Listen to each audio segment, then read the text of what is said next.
Hello everybody, once again thank you for watching one of my videos. I am the Canadian Editor, and this is a series of videos I'm doing right now chronicling the way that YouTube is revolutionizing the way people interact. And there can probably be no finer example than the one I'm about to show you involving Union Kid 15, a 15-year-old vlogger who posts all kinds of videos on all kinds of different subjects, whether it be American politics, his feelings on any number of social issues, or just jumping around his room. His videos are always something unique, and he's actually quite interesting to watch. And unlike most 15-year-olds, he's very well spoken, he's very intelligent, and he knows his stuff, and he's not afraid to take on the big issues. And I am definitely one of his subscribers. I enjoy listening to what he has to say. In a recent video, he is trying to do the impossible, and again, trying to do something that we've all tried to do, but the way a 15-year-old might do it. Okay, so in a brief amount of time, I'm going to try to prove the existence of some form of God. Okay? Not the easiest of tasks. I mean, I know that I probably couldn't do it, and yet he is able to. Now, one of the things that makes it so interesting is the fact that in his video, he actually gets into some of the science they did various theories on evolution and such, and actually gets into a discussion about time and space and matter, and actually really gets right to the meat of the issue. And it's no secret that Josh, the 15-year-old, is a Christian, and he doesn't have a lot of respect for atheists or agnostics. And in previous videos, actually, he goes out and kind of says that atheists are stupid, which is something a little kid would do. But at the same time, yeah, at least he tries to back up his arguments with thoughts and some well-considered points, which he makes in this video, as he at one point actually says that matter has not always existed. No, it has not existed. See? Because you need time for matter. Okay, matter needs time. Okay, and you can't have matter without space.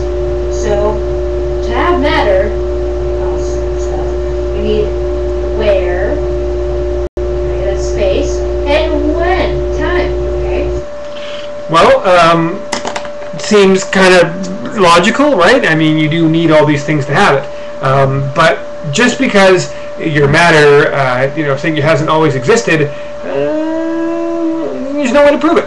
That's one of the flaws in the argument here. I mean, saying that matter hasn't always existed would be a tough thing to prove. And again, it's one of the assumptions that are made that, of course, are well chronicled in the Bible. But Josh he's smart. He's not content to leave it at that. He makes another point. You know, the picture starts to flow. Come on, because it has to be incredibly powerful. I mean, look at all the things here.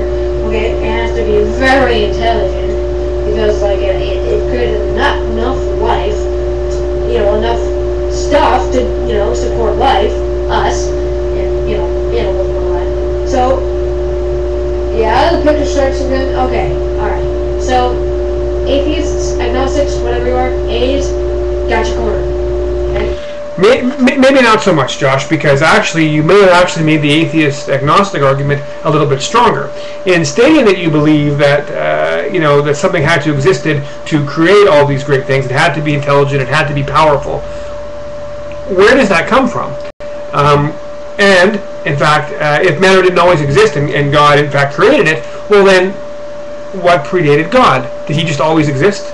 I mean, there's a bit of a contradictory point in your argument, and any atheist or agnostic could point a billion holes in your theory. In saying this to you, Josh, and I don't mean this in any way disrespectfully, because I love your arguments, and I love listening to you talk about these big issues, because frankly there are some adults who can't make an argument half as well as you have.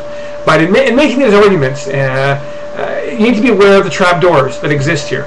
And while you are free to believe whatever you like, and I encourage you to do so, you need to. When making an argument about this, I think you have to do a little bit better than talking about space and time not always existing, and it had to be God, without considering the fact that how did God come to exist, and realizing that there are if you're going to try and answer a question, you don't want to leave more questions left to answer, which is part of the problem with these large issues. So, Josh, I don't think there are any simple answers to your question, and I don't think that the existence of God can be proven in a 2-minute and 57-second video on YouTube. But I really respect the fact that you tried, and like I said, you did a lot better than some other people could do. So keep it up, and hopefully we'll have this conversation again.